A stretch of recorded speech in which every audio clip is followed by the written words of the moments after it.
Hello. So for today, we are going to be talking about domain and range again, as well as whether or not something is a function, and we're going to look even more at how we plug in inputs and get outputs in a function. So the first part of today's notes, actually these aren't really today's notes. The first part of today's video, I want to go over your work for today. So this is a domain and range matching activity because we talked about this a little bit yesterday as well as last week.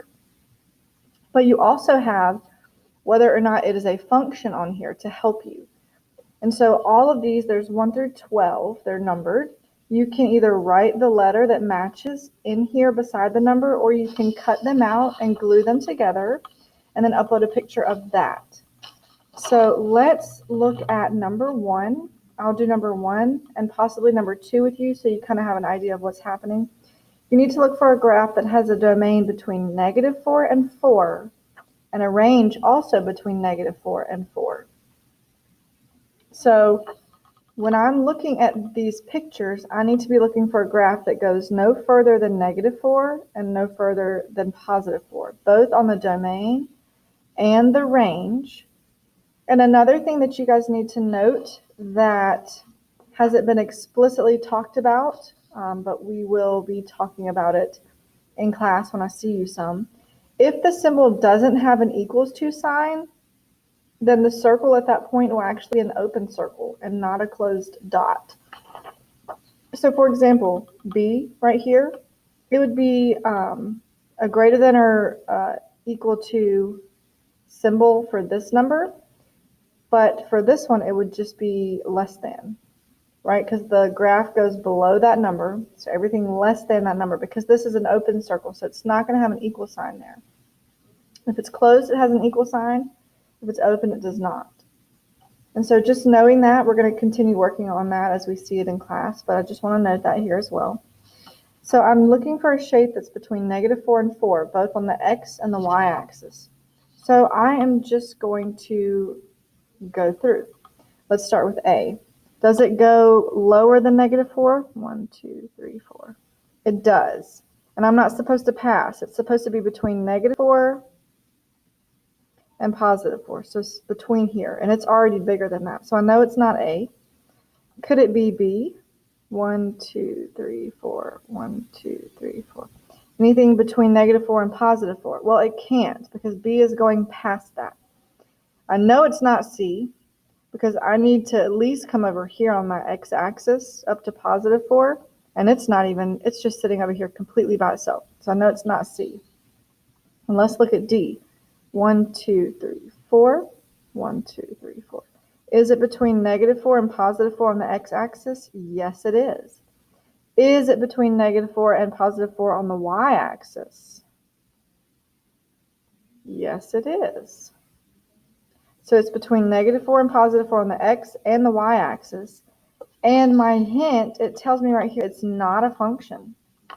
So when I look at this circle and I do my vertical line test, is there ever a moment where I'm touching 2 places on this line at once? Yes, I'm touching up here with my vertical line and down here with my vertical line. My vertical line is touching this function at 2 different places at the exact same time. So this is not a function. So the answer to number 1 would be D. So I would write D for number 1 right here. And 2, it is a function. So the domain is between -3 and 5. And the range is only -1. So it shouldn't touch any other y value except for -1. So let's go and look. And I'm going to be looking for a straight horizontal line. Because I know, and I'll show you on these graphs, if my y-axis is here, and -1 on my y-axis, was it -1? Yes, the range is -1. -1 is right here. This is the only y value it should touch, is -1. So that helps me eliminate tons of things. It can't be this. This is touching all of these y values. This is touching these y values. This one is touching these y values. D is touching from -4 to 4. We just saw that. E is touching all of these y values on the y-axis. F is only touching one y value, but that's not the right one. It said y is equal to -1, and this one looks like the only y value or the range of this line is only 4. It's only touching 4. And we need it to only touch -1. So let's keep looking. Let's see what G says. Oh my goodness, I think this is the one. So this line only cuts through -1 on the y-axis. So there's no other range that it has. It's only cutting through -1. Now the domain of this graph looks to be between -3 and +5. Now it's greater than -3. It's not equal to, because this circle is open. So let's look back at what we had. Yes, it's not equal to -3 because that circle is open. So we see that it's missing that little line underneath the sign. But it was less than or equal to 5 because that circle was closed on that side. And it only touched -1, and it is a function because this would pass the vertical line test, right? It would not touch more than one spot at that line. So 2 would be G. And so you're going to continue to go through and match each one of these up to your graphs. I will say, hint, hint, it's easier for me to start with the graph and look for these numbers here. So for A, I would say 1, 2, 3, 4, 5, 6. Between -6 and 1, 2, 3, 4. -6 and +6 is a domain I'm looking for. So I would go back to my paper and just look for a domain between -6 and +6. So that's usually easier for me to do it that way. And then I check, does the range match up? Does the function answer match up? So you guys are going to fill this out. Again, you can either write the letters here and upload this, or you can cut them all out, glue them together, and upload a picture of that. But that is your assignment for today. So let's get into, and if you want to cut it out and glue it in your notebook, you can do that. That is what I will be doing. So the next page in our notes for today is this function foldable. So when you guys printed it, you guys printed a long sheet that looked like this, and half of it was blank. What I want you to do is to turn it long ways or wide like a hamburger and fold it in half so that you end up having a little book, a little booklet. Let me zoom out some so you can see it all at once. And we're going to glue this in our notebook, the next page that you've got. We're going to title this Evaluating Functions.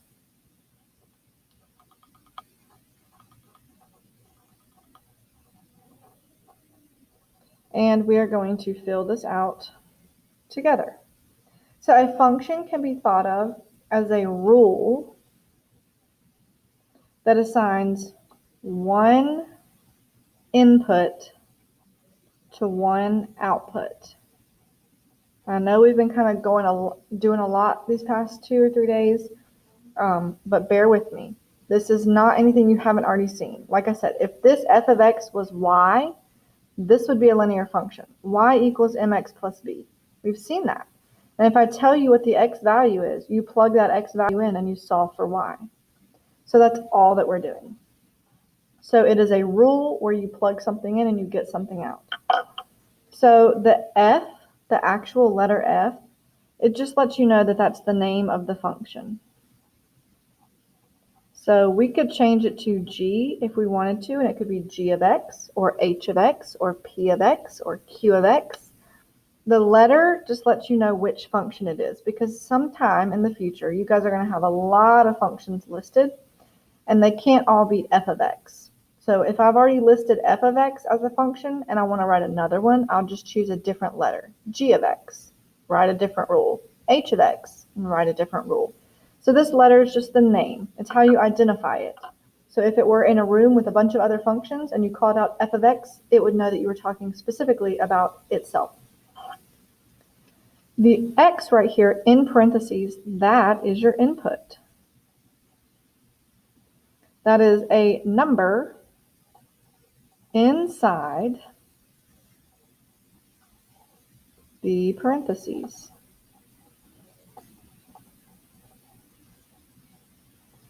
Sometimes it's a variable, as you can see. I apologize. But if they've given you a number and they've plugged the number in here, that's your input that you're going to plug into the rule. And then this, lastly, this is your rule. So let's scoot down some.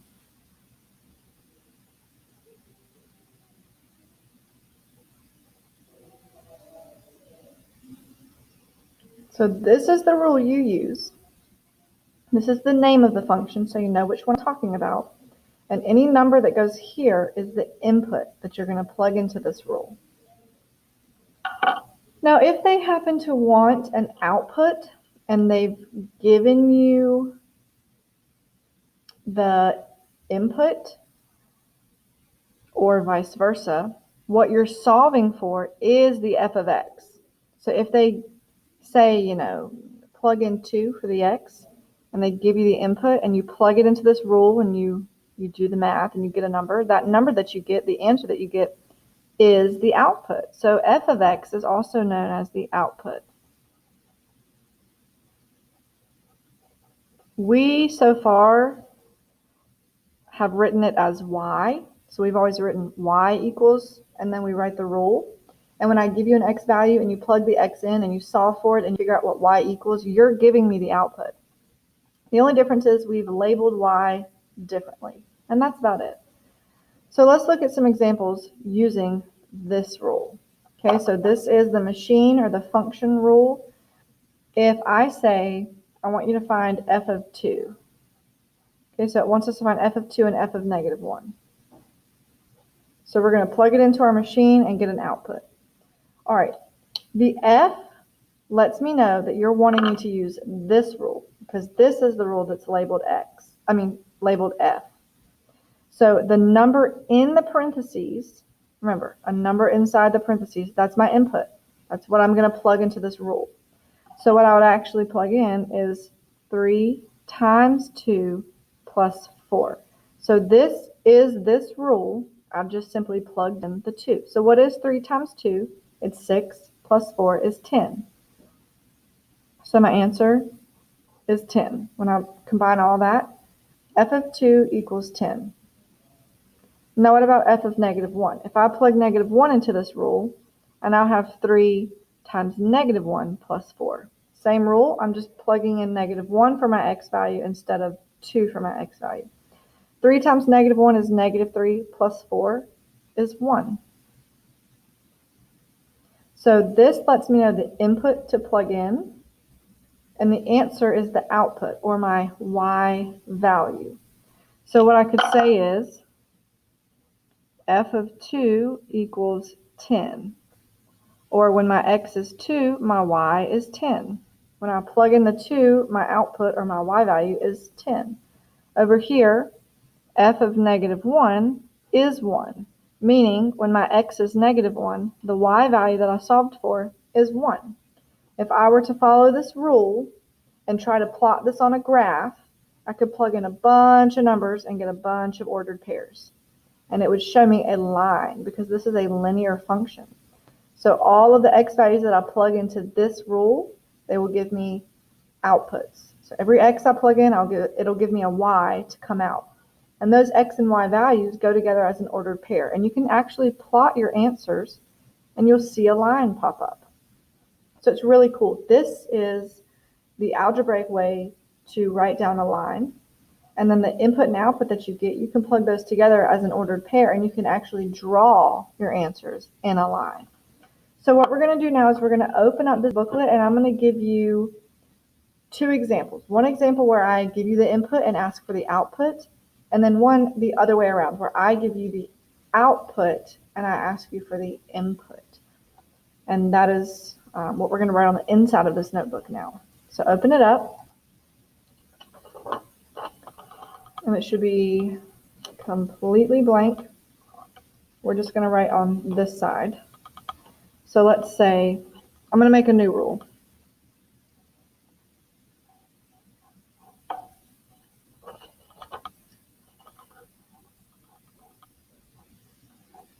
This is our new rule. F of x equals 2x plus 1. If I say find f of 3, that means that this is the x value that I want you to plug in. So they gave me the x value. That's your x value that's been given to you. So you're actually going to plug that into the rule, right? So 2 times 3 plus 1. So it goes into the rule. Now simplify this. 2 times 3 is 6 plus 1, which is 7. So f of 3 equals 7. What does that mean? Remember, the f of x, the whole f of x notation, is just another way of saying y, right? So when the x value is 3, the y value is 7. But the y value is only 7 when the x value is 3. So the only time that you'll get the output of 7 is when the input is 3. So I gave you the x value. You solved for y value. So this would be an example where I gave you the input, you gave me the output. You worked with what you had and you gave me the one you were missing. So let's flip it around. Let's say in the same function, f of x equals 2x plus 1, let's say I ask for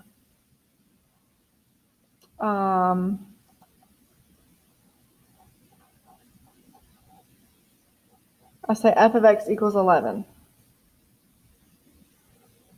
We are now going to be solving for x. The reason I know we're solving for x is because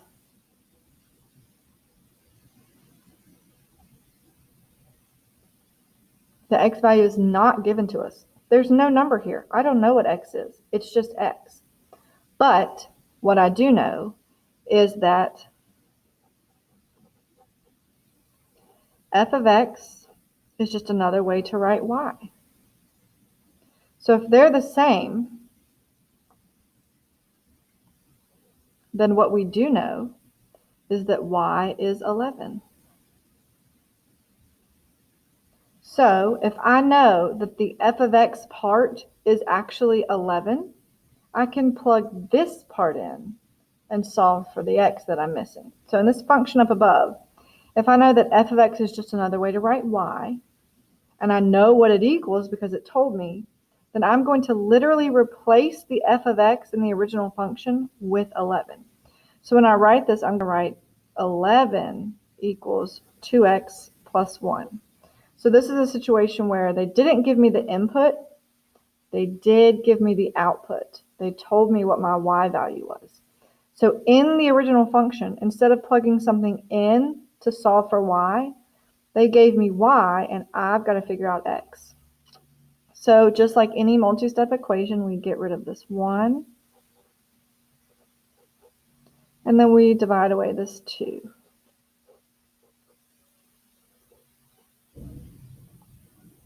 So I gave you an output, did not give you the x value. You solved for x. So x is 5 when y is 11. Pretty cool stuff there. And we're going to do a lot more practice with this as we continue on. And if you need more help, because functions is a lot to kind of think about and understand, as always, you can go to Khan Academy and look up videos on what a function is and how to solve for functions.